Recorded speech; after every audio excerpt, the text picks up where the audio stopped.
කේමනම් සිටුපුත්‍රයා අනේපිඬු සිටුතුමාගේ බෑණනුවෝය. ඔහුට දුටුවන් පහදවන ඊතා ලස්සන රුවක් ඇත්තේය. බොහෝ කාන්තාවන් ඔහු දැක කාමවේගෙන් කුල්මත් වී සියතතු දරා ගැනීමෙහි අපොහොසත් වූහ.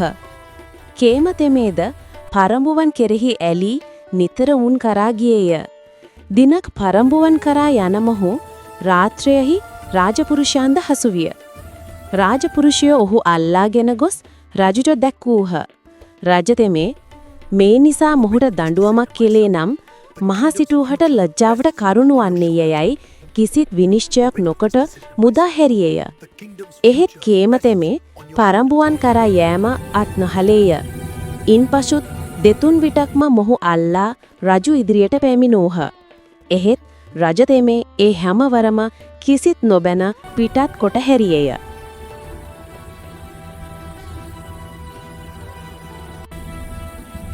බලන්න අර යන්නේ කීම සිටුපුත්.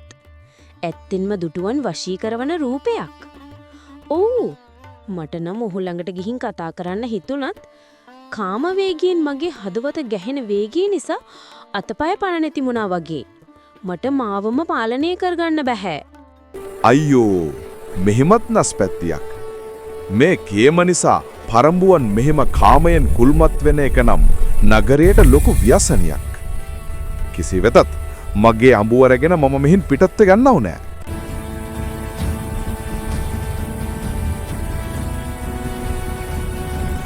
අන්න අර යන්නේ කේම සිටුපුත්. අදත් පරදාර සේවනයේටමයි යන්නේ.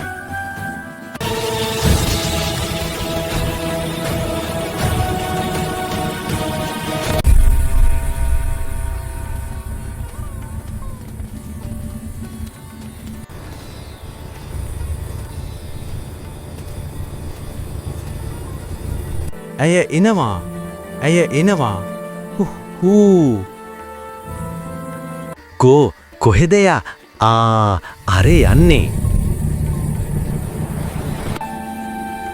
ආනේ අන්න රාජපුරුෂයෝ. අපි මේ පැත්තෙන් යමු. අපිව දැකලා කවුණු හරි අර පත්තට දිව්වා. යමු බලන්න. පුන්නට මම වැඩක් පැවරුවා. හෙට උදේ තමයි එන්නේ. අර ඈත යන්නේ කේමසිටුයි පුණ්‍යසේනගේ අඹුවයි නේද? මේ මැදියම් රැයි. යමු අල්ලගන්න.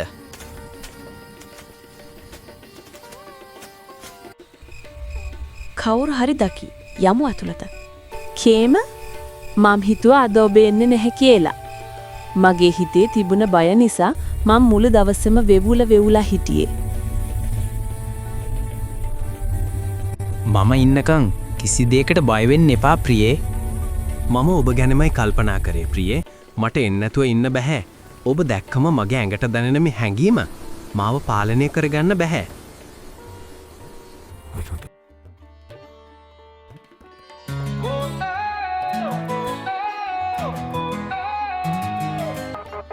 सपने बदे राहें कठिन लेकिन हौसला है मैं कभी ना गिरूं अंधेरा घना पर रोशनी भी है जिसमें जुनून हो वो रुकता नहीं है बीट ड्रॉप कदम आगे बढ़ा दुनिया कहे रुक पर दिल कहे छोड़ा ना गिर के उठ फिर से तोड़ जब तक जी तब तक जोर उड़ान भर आसमां छू तेरे दुम पे दुनिया झूमे तू सोचना रुकने दे दर को जला दे ඉක්මන් කරන්න කියම. කාටවත් අහුවෙන්න එපා. මගේ සැමියා දැනගත්තොත් රජපුරුෂයන් දැනගත්තොත් අපිට දරුණු දඬුවම් ලැබෙයි. දැන් ඔබ යන්න. බිය වෙන්න එපා. මම අනේපිඬු සිටුතුමාගේ බෑනා. රජතුමා මට කිසිම දෙයක් කරන්නේ නැහැ. බය අමතක කරන්න ප්‍රියේ.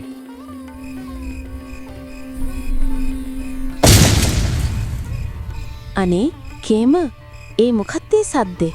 කාට හරි දැනුණාද? මට බයයි. මගේ හිත ගැහෙනවා.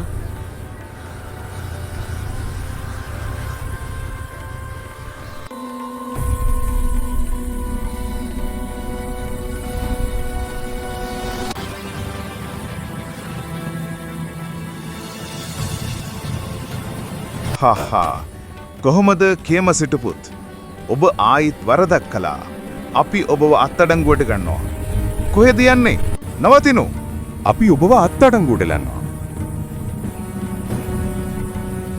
අත්තඩංගුවට ගන්න. මම කවුද කියලා දන්නවද? අනී පිඬු සිටුතුමාගේ බෑනා මම. අහකට යනවා. ඔබ කවුරු වුණත් අපිට කමක් නැහැ. පරදාර සේවනයේ යෙදෙන ඕනෑම කෙනෙක් නීතියට වැරදිකරුයි. යමු රජතුමා ළඟට. මේ මොන විකාරයක්ද? අහකට යනවලා.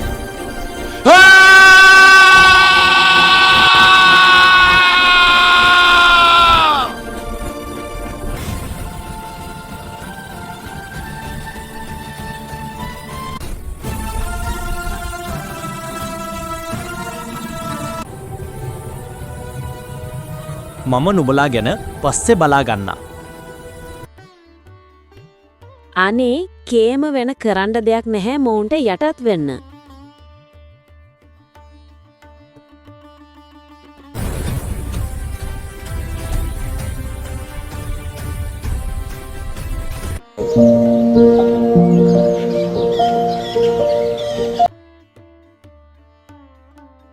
කේම තවමත් ඔබ මේ නුසුදුසු ක්‍රියාව අත්හැරියේ නෑ නේද? ඇයි මොකද? රජතුමනි මේකයි. මගේ වරදක් නෑ. පර අඹු කාන්තාවන් තමයි මගේ පසුපස එන්නේ. කේම මෙවරටත් මම ඔබම නිදහස් කරනවා. නැවතත් මේ වරද කළොත් නම් කිසිම සමාවක් දෙන්නේ නැහැ. ඔබතුමාට බොහෝම ස්තුතියි දේවයන් වහන්සේ.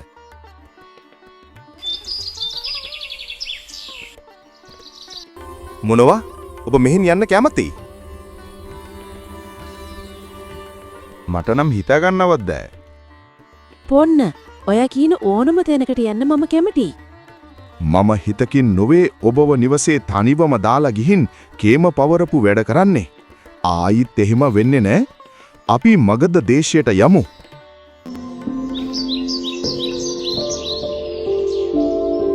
කේම මේ මට ඇහෙන්නේ මොනතරම් නරක ආරංචිද? රජතුමා ඉදිරියට කී වතාවක් ඔබට යන්නට සිදු වුණාද? මගේ සහ මහා සිටුතුමාගේ නමටත් මොනතරම් කැලලක්ද මේ? මාමා මට සමාවෙන්න. මට මේක පාලනය කරගන්න බැහැ. ඊ කාන්තාවන් දුටුවාම මට මාව පාලනය කරගන්න බැරි වෙනවා. පාලනය කරගන්න බැහැ. දඬුවම් නොලැබෙන එකට ඔබ හිතන්නේ මේ සාමාන්‍ය දෙයක් කියලාද? මේක නවත්වන්න ඕනේ කේම. තවත් ප්‍රමාද වෙන්න බෑ. අපි යමු. අපි බුදුරජාණන් වහන්සේ හමු වෙලා මේ ගැන දන්වමු. උන්වහන්සේට පුළුවන් ඔබට අනුශාසනා කරන්න. වෙන කිසිවෙකුටවත් ඔබව ගලවා ගන්න බෑ.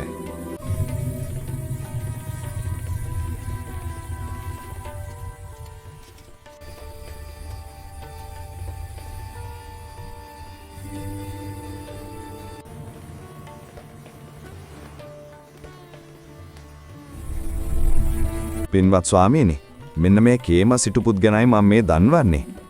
රජතුමාගේ සමාව තිබුණත් මොහුගේ මේ නුසුදුසු පැවතුම අපිට ලොකු කරදරයක් වෙලා. කරුණාකර මොහුට බණ ටිකක් දේශනා කරනු මැනව. සිටුතුමනි, යහපති. කේම හොඳින් සවන් දෙන්න. පරදාර සේවනයේ නිරතවන ප්‍රමාද වූ පුද්ගලයාට මෙලොව හා පරලෝ වශයෙන් දරුණු විපාකයන්ට මුහුණ දෙන්නට සිදුවනවා. චත්තාරි ඨානානි නරෝ පමත්තෝ ආපජ්ජති පරදා රූපසේවී අපුඤ්ඤ ලාභං න නිකාමසෙය්‍යං නින්දං තතියං නිරයං චතුත්තං අපුඤ්ඤලාභෝච ගතිච පාපිකා භීතස්ස භීතාය රතිච තෝකිකා රාජාච දණ්ඩං ගරුකම් පනේති තස්මා නරෝ පරදාරන්න සේවතේ.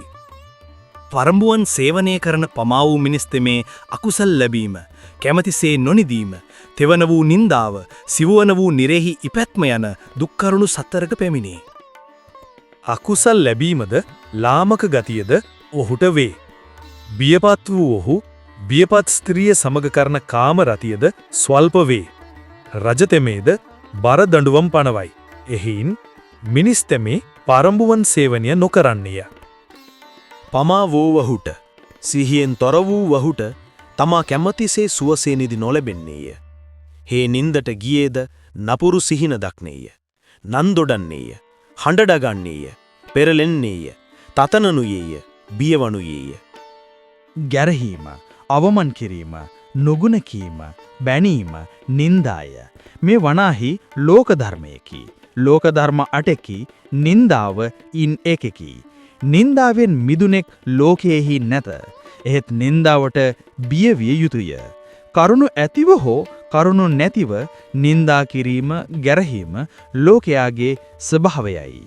එහිදී නොසැලිය යුතුය. සිහිනුවනින් තොරව වසන අනුන්ට අයත් ගෑනුන් හා කාමසේවනය කරන පවිටු මිනිසා ඒ හේතුයින් අකුසල් සිදුකර ගැනීම, තමා කැමතිසේ නිදි නොලැබීම, මෙලොවදීම ගැරහුම් ලැබීම, නිරයෙහි ඉපැත්ම යන මේ දුක් සතරට පැමිණින්නේය. බියපත් වූ ඔහුගේ බියපත් ස්ත්‍රිය සමග කරන කාමරතියද ස්වල්ප වේ. කිසිවෙක් අල්වා පහර දේද යන බියෙන් සැකයෙන් බියපත්ව විවුල වෙවුලා එය නිසි තැන නැතිව නිසිකල් නොලැබ. එසේම බියපත් වූ ස්ත්‍රියක හා කාම සංසර්ගයෙහි යෙදෙන පුරුෂයා හට එයින් ලැබෙන කාමාස්වාදියද සිත්සේ පවත්වන්නට නොපිළිවන් බැවින් ස්වල්ප මාත්‍රම වේ. ප්‍රමත්ත වූ පරබුවන් හා පරපුරුෂයන් සේවනය කරන පුරුෂ ස්ත්‍රීන්ට පරලොව සිව් අපායෙහි ඉපද දුක්විඳින්නට පෙරාතුව මෙලොවදීමා රජවරු දෙතිස්කම් කටොළු වශයෙන් පවත්නා බරදඩුවම් දෙන්නෝය.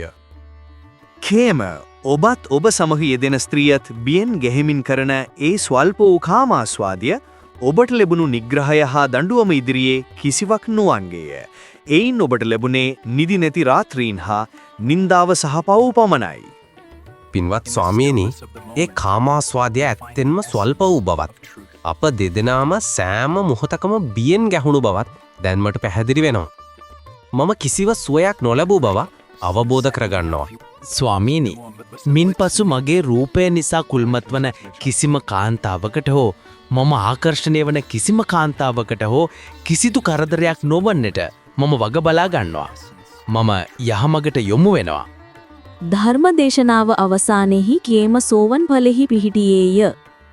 ස්වාමීනි, කේමගේ මේ රූපේ බලය සහ එය පාලනය කරගත නොහැකි වූ පරඹුවන්ගේ හැසිරීම පිටුපස්ස ඇති හේතුව කුමක්ද?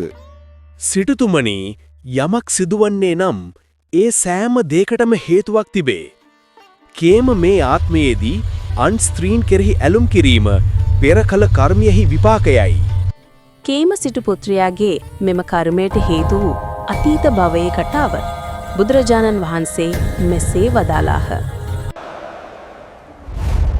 O great golden God, accept our sacrifice. Khema තෙමේ පෙර කසු බුදුරජුන් දවස ශ්‍රේෂ්ඨ මල්ලවේක්ව ඉපද සිටියා.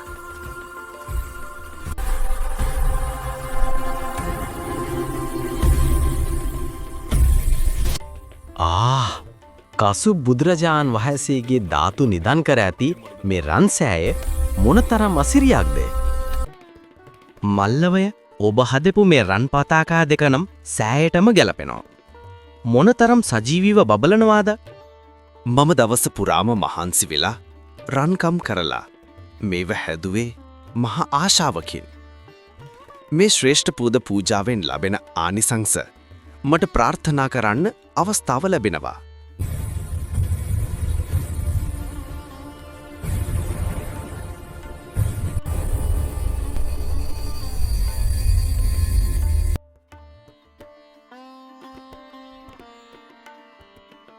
මල්ලවය, ඔබ මොනාද ප්‍රාර්ථනා කළේ?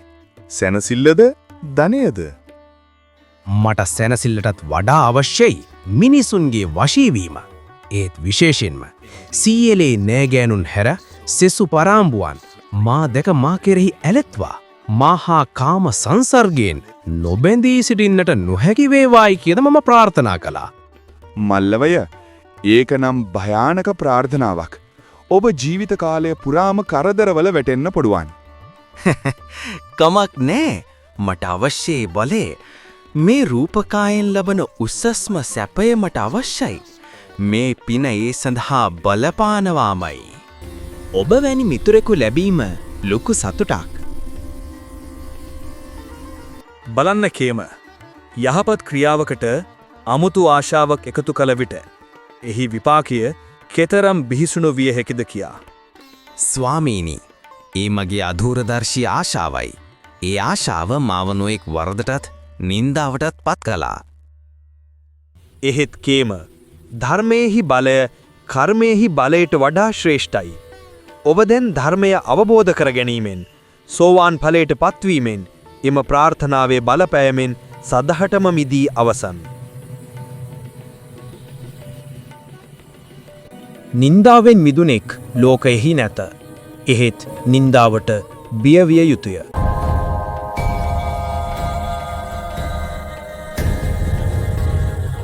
යහපත් වූ මනසකින් හා සිහිකල්පනාවෙන් ජීවත් වන්නාහට පෙර කර්ම විපාක පවා අභිබවා යාමට හැකියාව තිබේ. තවත් මෙවැනි ධර්මදානමේ වීඩියෝ නැරඹීම සඳහා අපේ YouTube නාලිකාව සබස්ක්‍රයිබ් කරන්න. ධර්මදානයේ පිණිස ඔබේ හිතමිතුරන්ට සහ ආදරණීයන්ට ෂෙයා කරන්න. ලයික් කරන්න. කමෙන්ට් එකකුත් දාන්න අමතක කරන්න එපා. ඔබ සැමට තෙරුවන් සරණයි.